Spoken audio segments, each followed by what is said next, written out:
Hello. So this is a mod I'm making about orphans.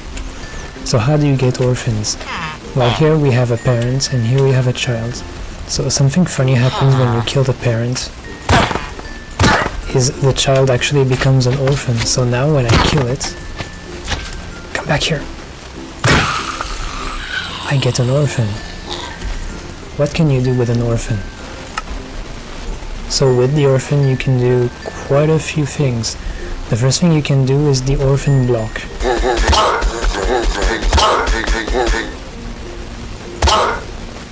The next thing you can do is the enchanted orphan. So for the enchanted orphan you just need to absorb XP. So if I get some XP while I'm holding orphans, bam, a bunch of enchanted orphans. With these enchanted orphans you can make the enchanted orphan armor. So the way you craft it is using enchanted orphans as well as an orphan's heart. The orphan's heart is a very rare drop from the orphans, so you'll have to kill a lot of them. When you have the orphan armor, well, I mean it's kind of pretty good, I guess. It's basically iron but with more knockback resistance and some toughness. It also has a few benefits that we'll see later. The next thing we can do with orphans is the orphan blade. So the orphan blade is crafted using blocks of orphan and orphan hearts around the diamond sword. So pretty simple. In terms of damage, it's kind of in between a sword and an axe. So slower than a sword, faster than an axe, but kind of in between in terms of damage. It's pretty good until you have netherite, I guess. But other than that, it doesn't really do anything special. But it has an upgrade, which is the Orphan Obliterator. The way you craft the Orphan Obliterator is by using the original Orphan Blade, using hearts, and then tortured orphans. So the way we get tortured orphans is by combining a digested orphan with a skeleton skull. And the digested orphan is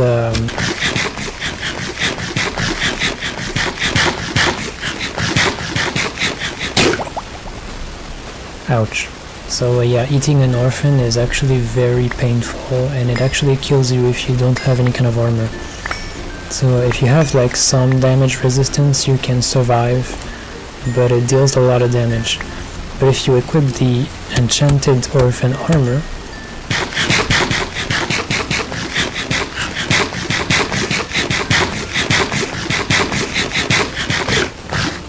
there you go. Now it's basically like a massive food source. And it gives you digested orphans.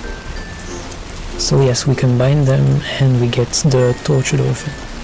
So with a bunch of these and like 2 hearts, we can make our orphan blades into the Orphan Obliterator.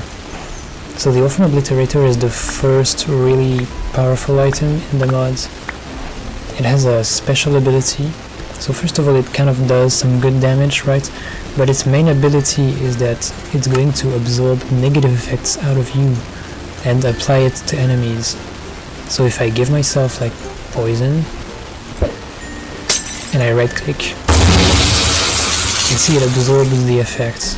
And now if I hit something with it, it's gonna have poison for the next 3 hits of the sword. That's it, now it's out of uses. As you can see, it's got a pretty big cooldown on it. It's like 1.5 minutes or something, I think. But here you go. So another pretty nice use of this is with the Turtle Master potion. It gives you slowness and resistance, but of course if you use the sword, you can remove the slowness. And you can apply the slowness to enemies while keeping the resistance for yourself. Another benefit of the Orphan Obliterator is that it massively increases the drop rate for orphan hearts. So if I kill this guy, and then I kill the child, bam, you see I got an orphan's heart here.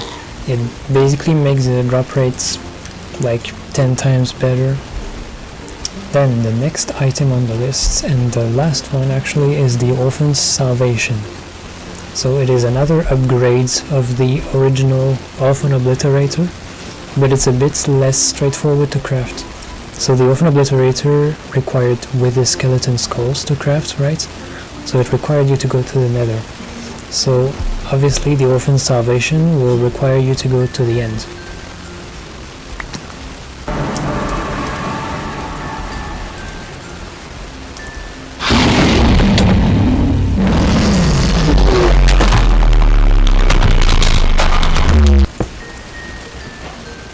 So the item we're going to need is the Absolution Stone.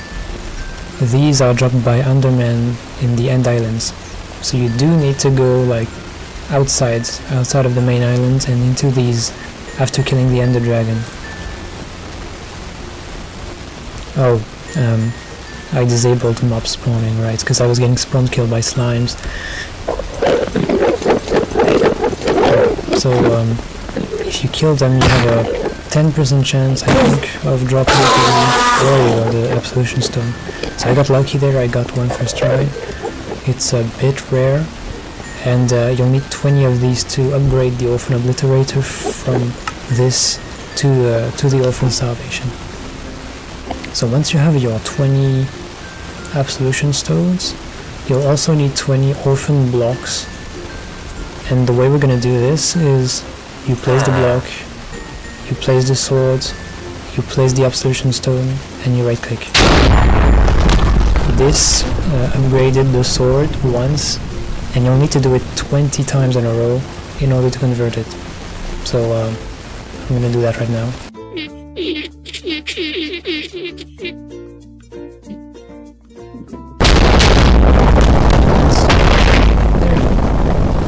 So we got the Orphan Salvation. It's a bit less powerful in terms of damage, but it's also faster than the Orphan Obliterator. And its main purpose is that it's going to steal positive effects from enemies. So if I spawn a guy here, and I give him like Turtle Master, he's gonna have slowness and resistance. And then I can just steal the resistance, and he'll keep the slowness. There you go. The other advantage of this guy is that if you kill an orphan with it, you can basically feast upon it. So like, come back. So like if I kill it and I'm hungry, there you go, right now I'm dying of hunger and I'm gonna kill it. Come back. No, I can't run. There you go. So now I'm full health, full everything. So that's about it for the mods. That's basically all the content there is in it. There's also a hidden structure that I'm not going to show here. It contains a bit of lore. Yes, there is lore for this mod, I'm not joking. There's like a fucking mythology with a fucking god, and there's an actual justification for everything. I'm not even kidding. But you'll have to find it for yourself, because I'm not going to show it here. And hopefully I was able to put the mod on Modrinth by now. I'm not sure exactly how that works. It's my first time. So we'll see. Anyways, bye.